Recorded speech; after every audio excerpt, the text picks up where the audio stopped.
Bueno, School Saudável é um programa integral, não? Então, diferentes gezondheidsadviseurs uit diferentes departamenten.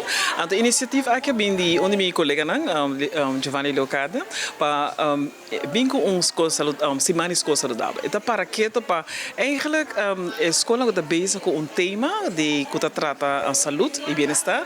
Tem diferentes temas de comimento, tem social emocional, tem sport, movição, física veiligheid, natuur en milieu. Dus diferentes escolas escolhem tema, então esse manque nós que para que nem para reforçar a parte mental e emocional. Então em todo tema por as atividades não com meta para reforçar emocional na bem-estar mental, social, emocional. Então seita lo qual nós elaborar com na hora que a escola me junto luna passada.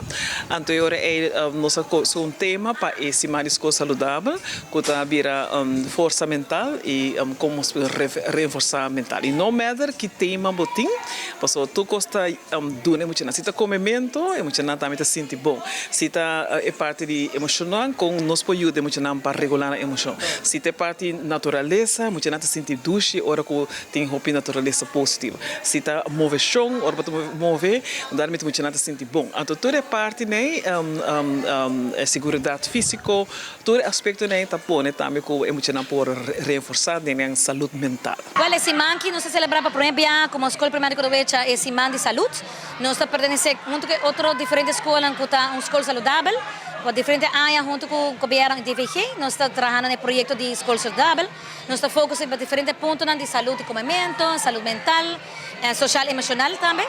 Então, esse man que nós temos força mental e progresso mental. E nós criamos semana leuk para emocional, com diferentes atividades, que está enfatizar riba essay para pensar de como regular a emoção, com diferentes atividades de realmente roceia, diferentes dias na abising diferentes color. E assim nós fazemos atividades junto com, por exemplo, zumba, aí nós parte de diferentes braças, free hugs, com cumprimentos, palavras bonitas, para dar uma motivação e para sentir bom também.